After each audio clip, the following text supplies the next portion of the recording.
تو फ़िक्र नस्ल आदम ने तरक्की तो बहुत की है। हमने फ़िज़िक्स में, केमिस्ट्री में, बायोलॉजी में, इवन सोशल साइंसेज़ में हमने बहुत तरक्की की है।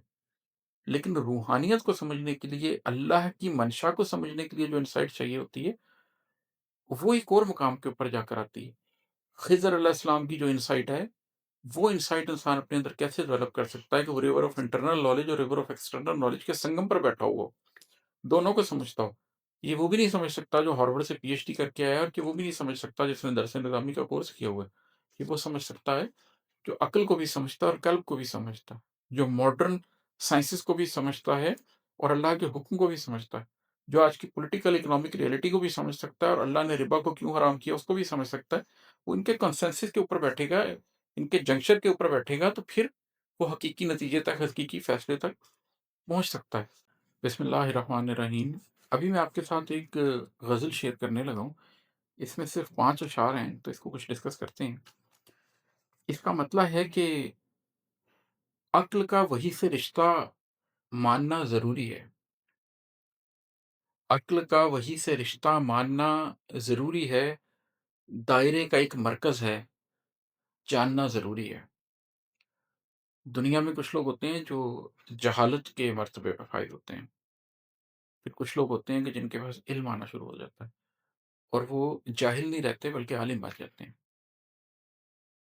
लेकिन यहाँ आगे बहुत से लोग फँस जाते हैं, यहाँ से आगे नहीं जा सकते।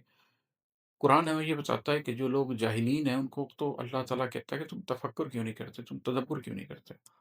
तुम कायनात की तरफ क्यों नहीं देखते? तुम अल्लाह की निशानियों की तरफ क्यों नहीं देखते? उनको देखोगे तो जहालत से अक्ल का सफ़र कर सकोगे। लेकिन जो आकिल हैं, जिनके पास अक्ल आ चुकी है, उनको अल्लाह ताला फिर ये कहते हैं कि तुम गैब पर ईमान क्यों नहीं रखते? तुम निशानियाँ देख चुके हो ना? तुम परख चुके हो ना? तुम हकीकत को जान चुके हो ना? अब क्या तुम हर सवाल का जवाब माँगोगे? तुम्हारी सारी ज़िंदगी बजाए इसके कि तुम कटहरे में खड़े होकर ज़िंदगी गुज़ारो, तुम क्या नाउज़ुबिल्लाह खुदा को कटहरे में खड़ा रखना चाहोगे कि हर वक़्त उससे सवाल पूछते रहो कि मुझे इसका भी जवाब चाहिए और उसका भी जवाब चाहिए? ऐसे नहीं हो सकता। एक वक़्त आता है जब आप शऊरी तौर पर मान लेते हैं कि रब है, उसके बाद अक्ल को सरेंडर करना पड़ता है हुक्म के आगे, वही के आगे। जो शख़्स ये नहीं कर सकता वो फिर एथिज़्म की तरफ चला जाता है, जो ये नहीं कर सकता, वो अपनी हुदूद इल्म का इदराक नहीं रख सकता। ऐसे इल्म का क्या फ़ायदा है जिसको अपनी हुदूद इल्म ही ना बताऊँ? यही ना बताओ कि मेरी हद क्या है? और हद का तय्युन कैसे हो सकता है जब आपको अपने मरकज़ का तय्युन ही ना हो? जब आपको यही ना पता हो कि वो नुक्ता क्या था जहाँ से आपने फैलना शुरू किया? जब आप पानी के अंदर एक पत्थर मारते हैं तो जिस जगह वो पत्थर मारते हैं उस जगह से एक बुलबुला निकलता है, जो कि फैलता चला जाता है। ये जो मेरी किताब है अनफुस व आफ़ाक, अगर आप इसका टाइटल भी देखें, मैं आपको ये दिखाऊँ, तो देखिए ये टाइटल क्या कह रहा है? ये टाइटल आपको ये बात बता रहा है कि आप इसको पानी भी समझ सकते हैं, जो कि फैल रहा है, इसके अंदर एक पत्थर मारा गया है, और आप इसको कहकशां भी समझ सकते हैं, जो कि फैल रही है, इसका एक मरकज़ है। तो आप इसको पानी का दायरा समझते हैं या आप इसको एक कहकशां समझते हैं, ये आपकी मर्ज़ी है, लेकिन इसका एक मरकज़ होगा। उस मरकज़ के गिर्द ही सारा कुछ फैलेगा। जैसे प्रकार के साथ आप एक दायरा खींचते हैं, तो एक उसका मरकज़ होता है, मरकज़ के बगैर वो चीज़ मानी नहीं रखती। तो वही एक मरकज़ है जिसके गिर्द अक्ल ने घूमना है। अगर आप वही को वो मरकज़ तस्लीम नहीं करते, आप अक्ल का वही से ये रिश्ता नहीं मानते कि वही वो नुक्ता है जहाँ पे प्रकार रखी जाएगी, और उसके बाद अक्ल के साथ उस प्रकार के इर्द-गिर्द एक दायरा खींचा जाएगा। आप उस प्रकार का साइज़ बड़ा करते जाएँ, दायरा बड़ा होता चला जाएगा, आपके इल्म में वुसअत आती चली जाएगी, लेकिन आप अपने मरकज़ के साथ अटैच्ड रहेंगे। आप उस कनेक्टेड रहेंगे उस नुक्ते के साथ जिस नुक्ते से आपका आगाज़ हुआ, और वो नुक्ता नुक्ता तौहीद है, वो नुक्ता नुक्ता वही है, वो नुक्ता नुक्ता रिसालत है, जहाँ से दीन फूटता है। तो अक्ल का वही से एक रिश्ता है, उसको मानना ज़रूरी है, दायरे का एक मरकज़ है, इस बात को जानना ज़रूरी है। जो लोग ये बात नहीं जान सकते, वो सारी ज़िंदगी इल्म के पीछे भागते रहते हैं, लेकिन हम इस कायनात को जानते हैं कि ये कितनी वसी है, हम अभी तक पहले आसमान की फ़ुर्सतों तक नहीं पहुँच सके। अब हम जान चुके हैं कि कितने बिलियन साल से ये कायनात फैल रही है। हम ये भी जान चुके हैं कि सिर्फ़ 13 बिलियन, साढ़े 13 बिलियन साल पहले बनने वाली ये कायनात अब 46 बिलियन लाइट ईयर्स तक एक्सपैंड कर चुकी है। उसकी वजह ये है कि कहकशाएँ उससे भी ज़्यादा तेज़ी से एक-दूसरे से दूर हो रही हैं, जितनी तेज़ी से लाइट सफ़र करती है। ہم اس سے آگے کبھی دیکھ ہی نہیں پائیں گے، وجہ یہ ہے کہ ہم اس سے آگے جا ہی نہیں سکتے، وہاں کی لائٹ ابھی ہم تک پہنچی ہی نہیں۔ تو جب اتنی بڑی کائنات کے اندر آپ نے حقیقت کو جاننا ہو، تو آپ کی دنیا جو کہ وہ کارل سیگن نے جو ریکویسٹ کی تھی وائجر 1 والوں سے کہ کسی طریقے سے کیمرے کو گھمائیں اور زمین کی ایک آخری تصویر لے لیں، جس کے اندر ایک پیل بلو ڈاٹ آ رہا ہے سن بیم کے اندر، اور وہ نقطہ ایک چھوٹی سی دنیا ہے۔ اگر ہم یہ جاننا چاہتے ہیں کہ اتنی بڑی کائنات میں اس دنیا کی حیثیت کیا ہے، تو پھر ہمیں سمجھنا پڑے گا کہ وہی کیا ہے، اور وہی کے لیے اس دنیا کو چنا کیوں گیا ہے، پھر اس دنیا کے اندر ایک مخلوق کو کیوں چنا گیا، اور پھر اس مخلوق کے اندر رسولوں کو کیوں چنا گیا، اور پھر اس میں نبی کریم صلی اللہ علیہ وسلم کو آخری نبی کے طور پر، آخری رسول کے طور پر کیوں چنا گیا۔ وہ کیا مرکز ہے جس کے گرد اللہ تعالیٰ نے ہمیں پھیلنے کا حکم دیا ہے، جس کے گرد ہمیں یہ کہا گیا کہ اگر تمہیں سلطان ہے تو کناروں سے نکل کر دیکھ سکتے ہو تو دیکھ لو۔ توکل کا وہی سے رشتہ ماننا ضروری ہے، دائرے کا ایک مرکز ہے جاننا ضروری ہے، اور ہے کہ فکر نسل آدم اب تک ایک کثیر سچ ہے بس۔ فکر نسل آدم اب تک ایک کثیر سچ ہے بس، مقصد حیات انسان چھاننا ضروری ہے۔ ایک چیز ہوتی ہے کثیف، اور ایک وہ چیز ہوتی ہے جو اس میں سے فلٹر ہو کے صاف آ چکی ہوتی ہے۔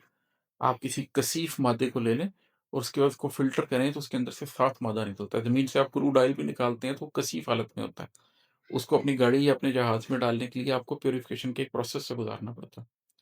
آپ پانی بھی کہیں سے لے لیں تو وہ جوہر کا پانی ہے، اس کو ایک پروسیس میں ڈالنا پڑے گا، اس میں سے نتھر کر آئے گا۔ جب وہ اس میں سے نتھر کر آئے گا، چھن کر آئے گا، تو وہ پینے کے قابل ہو جائے گا۔ سوچ کی بات بھی ایسی ہے، فکر کی بات بھی ایسے ہی ہے۔ سوچ اور فکر آپ کو بہت کچھ بتاتی ہے، اس لیے تو نبی کریم صلی اللہ علیہ وسلم نے ایسے علم کی دعا فرمائی جو نفع بخش ہو، ایسے علم سے پناہ مانگی جو نقصان دے۔ علم کی بھی بہت سی قسمیں ہیں، کالا جادو بھی علم ہے، لیکن اللہ کی پناہ مانگتے ہیں اہل ایمان کہ اس کے قریب سے بھی گزریں۔ بہت سے نفسی علوم بھی ایسی ہیں جن سے اللہ تعالیٰ نے منع فرمایا کہ ان کے قریب مت جائیں۔ پامسٹری بھی ایک علم ہے، ہمیں کہا گیا ہے کہ اس کی طرف ہمیں جانے کی کوشش نہیں کرنی چاہیے۔ علم تو بہت سے ہیں، لیکن اس کو علم کو، اس فکر کو ایک پروسیس میں سے گزرنا ہے، ایک چھلنی میں سے گزرنا ہے، اور کسی طرح نتھر کر، چھن کر، صاف ہو کر ہمارے تک آنا ہے، پھر مقصد حیات انسان نکلتا ہے۔ تو فکر نسل آدم نے ترقی تو بہت کی ہے، ہم نے فزکس میں، کیمسٹری میں، بایولوجی میں، ایون سوشل سائنسز میں ہم نے بہت ترقی کی ہے، لیکن روحانیت کو سمجھنے کے لیے، اللہ کی منشا کو سمجھنے کے لیے جو انسائٹ چاہیے ہوتی ہے، وہ ایک اور مقام کے اوپر جا کر آتی ہے۔ خضر علیہ السلام کی جو انسائٹ ہے، وہ انسائٹ انسان اپنے اندر کیسے ڈیولپ کر سکتا ہے کہ وہ ریور آف انٹرنل نالج اور ریور آف ایکسٹرنل نالج کے سنگم پر بیٹھا ہوا ہو، دونوں کو سمجھتا ہو۔ یہ وہ بھی نہیں سمجھ سکتا جو ہارورڈ سے پی ایچ ڈی کر کے آیا ہے، اور کہ وہ بھی نہیں سمجھ سکتا جس نے درس نظامی کا کورس کیا ہوا ہے۔ یہ وہ سمجھ سکتا ہے جو عقل کو بھی سمجھتا ہے اور قلب کو بھی سمجھتا ہے، جو ماڈرن سائنسز کو بھی سمجھتا ہے اور اللہ کے حکم کو بھی سمجھتا ہے، جو آج کی پولیٹیکل اکنامک ریئلٹی کو بھی سمجھ سکتا ہے اور اللہ نے ربا کو کیوں حرام کیا اس کو بھی سمجھ سکتا ہے۔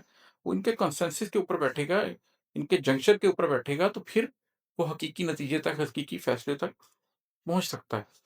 تو مقصد حیات انسان اگر آپ نے جاننا ہے تو اس کے لیے تو ضروری ہے کہ آپ اس بات کو سمجھیں کہ ہم نے جو کچھ بھی پایا ہے، جتنے علوم بھی پائے ہیں، وہ سچ تو ہیں لیکن وہ کثیر سچ ہیں۔ ابھی ان کے اندر کثافت ہے، ابھی ان کو صاف ہونا ہے، ابھی ان کو نتھرنا ہے، ابھی ان کو ایمان کی فلٹر سے گزر کر وہاں پر پہنچنا ہے جہاں پر وہ دل اور قلب دونوں کے لیے کرامت بن سکیں، علم ایک ہو جائے۔ سیکولر علم اور ریلیجس علم دو علم نہ رہیں، بلکہ ایک جگہ پر یکجا ہو کر ایک علم بن جائیں۔ دو دریاؤں کے سنگم پر بیٹھے ہوئے شخص کو یہ بات سمجھ آ سکتی ہے، جیسے خضر علیہ السلام دو دریاؤں کے سنگم پر ایک راک کے اوپر بیٹھے تھے، وہ شفٹنگ سینڈ کے اوپر نہیں بیٹھے ہوئے تھے جس کو ہواؤں کا رخ یا پانی کا رخ کہیں بھی رہ جائے، وہ راک سالڈ جگہ پر بیٹھے ہوئے تھے، پکے محکم یقین کے ساتھ ایک جگہ پر بیٹھے ہوئے تھے۔ تو انسان کی فکر کو بھی وہاں پر پہنچنا ہے۔ اور پھر اسی سے نسبت رکھتا ہوا اگلا شعر ہے کہ اور یہ جدیدیت تو صرف بار اول تھی، اور یہ جدیدیت تو صرف بار اول تھی، انفرادیت کا طوفان باندھنا ضروری ہے۔ جدیدیت کیا ہے؟ یہ جو ماڈرنزم اور اس کے بعد پوسٹ ماڈرنزم کا دور آیا، یہ دور جدیدیت ہے۔ پوسٹ ماڈرنزم کے دور کے اندر انسان نے کیا کیا؟ انسان نے ایک کام کیا بنیادی طور پر، اس نے یہ اناؤنس کر دیا بحیثیت ایک سویلائزیشن کے کہ ہمیں اللہ کی ضرورت نہیں ہے۔ نعوذ باللہ۔ پوسٹ ماڈرنزم اگر ایک نقطے میں بیان کرنا ہو تو دہریت کا نام ہے۔ آپ نے اللہ سے ریپلیس کر دیا ہے کولیکٹیو ہیومن ایگزسٹنس کو۔ ڈیموکریسی پہ ہمارا بنیادی اعتراض کیا ہے؟ ये तो हमें अल्लाह ने भी हुक्म दिया हुआ है कि अहले ईमान आपस में सलाह-मशवरा करके, आपस में मुशावरत करके फैसला करें। ये तो ऐन डेमोक्रेसी है। लेकिन हमें जो डेमोक्रेसी के ऊपर एतराज़ है, वो एतराज़ ये है कि क्या सारे लोग अगर मिलकर ये फैसला कर लें कि लेस्बियंस और गेज़ की शादी हो सकती है, तो वो शादी हो सकती है? क्या सारे लोग मिलकर ये फैसला कर लें कि रिबा हलाल है, तो क्या वो हलाल हो जाएगा? क्या सारे लोग मिलके फैसला कर लें कि सूअर को खाना है, तो क्या सूअर को खाना जायज़ हो जाएगा? ऐसा नहीं होगा। इंसान की जिस तरह हुदूद इल्म है, उसी तरीके से हुदूद अमल भी हैं। अगर उससे आप बाहर जाएँगे और इंसान को ये समझेंगे कि वो गालिबन अपना खालिक खुद है, अपने फैसले खुद कर सकता है और उसको अल्लाह की ज़रूरत नहीं है, तो उसके नतीजे में जो सोसाइटी पैदा होगी, वो अब ये पोस्ट मॉडर्न सोसाइटी हमें वो निकाल कर दे रही है। हमारे सामने वो हकीकतें सामने आ रही हैं और ये शिर्क की सबसे बड़ी किस्म है। अगर आप देखें तो फ़िरौन का सबसे बड़ा कसूर क्या था? कि उसने ये कहा था कि मैं खुदा हूँ और फ़िरौन को एक बदतरीन मिसाल के तौर पर लिया जाता है कि उसने अपनी ज़ात को खुदा डिक्लेयर कर दिया। फ़िरौन एक शख्स था और उस एक शख्स ने अपने आप को खुदा डिक्लेयर किया था। आज की पोस्ट मॉडर्न सोसाइटी क्या कर रही है? हम कलेक्टिवली नस्ल इंसानी को ही खुदा डिक्लेयर कर रहे हैं। हम चाहेंगे तो गे मैरेजेज़ अनाउंस कर देंगे। हम चाहेंगे तो जिस चीज़ को चाहेंगे लीगल कर देंगे, वो हलाल हो जाएगी। जिस चीज़ को चाहेंगे इल्लीगल कर देंगे, वो हराम हो जाएगी। अमेरिका में ग़ालिबन 1923 में लोगों के लिए पर्सनली सोना रखने को इल्लीगल कर दिया गया। अल्लाह तो कुरान में सोने को करेंसी के तौर पर बयान करता है, चाँदी को करेंसी के तौर पर बयान करता है। कोई हुकूमत कैसे ये फैसला कर सकती है कि सोने-चांदी को करेंसी के तौर पे यूज़ नहीं किया जाएगा और उसकी जगह अब ये बोगस, ये धोखे से भरी हुई, ये फ्रॉडुलेंट किस्म की फ़िएट करेंसी यूज़ होगी। तो ये एक जदीदियत ने और फिर पोस्ट मॉडर्निज़्म ने, मतलब मॉडर्निज़्म ने और पोस्ट मॉडर्निज़्म ने एक अजीब दुनिया खड़ी कर दी है और ये भी बार-ए-अव्वल थी। ये भी पहली स्टेज थी। इसके आगे क्या हो रहा है, इन्फरादियत का तूफ़ान भाँतना ज़रूरी है और ये जदीदियत तो सिर्फ़ बार-ए-अव्वल थी, इन्फरादियत का तूफ़ान भानना ज़रूरी है। इस जदीदियत के बाद, इस मॉडर्निज़्म के बाद, इस पोस्ट मॉडर्निज़्म के बाद एक नया हमला जो आ रहा है निज़ाम दजल की तरफ से, वो इन्फरादियत है। वो इन्फरादियत क्या है? इंडिविजुअलिज़्म कि पहले तो कलेक्टिवली ये फ़ैसला करने की, आपने कहा कि कौमें मिलके ये फ़ैसला करेंगी कि हलाल क्या है और हराम क्या है, ठीक क्या है और गलत क्या है। और अब आप कह रहे हैं कि हर इंडिविजुअल की एक अपनी ज़ात है, हर कोई अपनी ज़ात के लिए सही और गलत का इंतखाब करेगा। चुनांचे अगर कोई शख्स ये फ़ैसला करता है कि वो महरम रिश्तों के साथ वो रिश्ते बनाना चाहता है जो महरम रिश्तों के साथ जायज़ नहीं है, तो ये उसका मसला है। अगर कोई शख्स ये फ़ैसला करता है कि वो कुत्ता या बिल्ली है, तो आप वेस्ट के अंदर ये मुआशरे में देख लें कि वहाँ पर ये कितने आराम से ये कह दिया जाता है कि I identify as a cat, I identify as a dog. Who gave you the permission to identify as a cat और एज़ अ डॉग?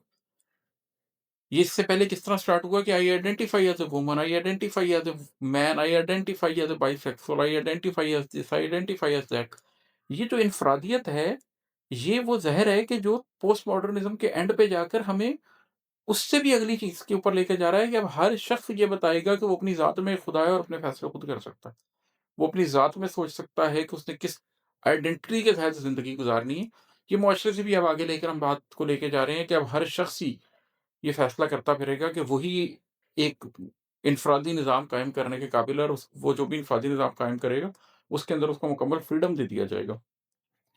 तो पहले पोस्ट मॉडर्निज़्म आया, पहले मॉडर्निज़्म आया, फिर पोस्ट मॉडर्निज़्म आया और उसके बाद अब इंडिविजुअलिज़्म जो आ रहा है, उसके नतीजे में ये एक नया तूफ़ान खड़ा हो रहा है, जो कि मुआशरे को बहा के ले जा रहा है। अहले इल्म जानते हैं, अहले बसीरत जानते हैं इस चीज़ को कि किस तरीके से ये मुआशरों के अंदर पेनिट्रेट कर रहा है और किस तरीके से ये हमारे मुआशरों को खोखला कर रहा है। वेस्ट को तो कर चुका है, अब ईस्ट की तरफ भी आ रहा है। और अगला शेर है, ये हट के शेर है बहरहाल, ये मौज़ू फ़र्क है इसका। ये है कि साफ़ आसमानों वाले रोज़ो शब बिता आए, साफ़ आसमानों वाले रोज़ो शब बिता आए, बारिशों में छाता सर पर तानना ज़रूरी है। अब अगर आप इसको ज़ात के हवाले से ले लें, तो हर शख़्स के साथ ज़िंदगी में ये मौका हो जाता है कि वो कभी साफ़ आसमानों के नीचे चलता है, कभी उसकी ज़िंदगी में ऐसा वक़्त होता है कि उसको आसानी से वो अपना सफ़र तय कर सकता है और कभी फिर मूसलाधार बारिश भी शुरू हो जाती है और उसको छाता सर पर लेना पड़ता है। कभी आप घर से निकलते हैं तो हवा खूबसूरत होती है, मौसम अच्छा होता है, फिर ज़ालाबारी शुरू हो जाती है, आपको सर पे छाता लेना पड़ता है। बिल्कुल उसी तरीके से ज़िंदगी के शब-ओ-रोज़ में भी कभी मतला साफ़ हो जाता है, कभी आपको छाता अपने सर के ऊपर लेना पड़ता है। और अगर आप चाहें तो इनको पिछले शेरों के साथ कनेक्ट करके भी देख सकते हैं कि एक ज़माना था, हमारी तहज़ीबी रवायत ऐसी थी कि जैसे साफ़ आसमान होता है, अल्लाह के रास्ते पे चलना बहुत आसान था।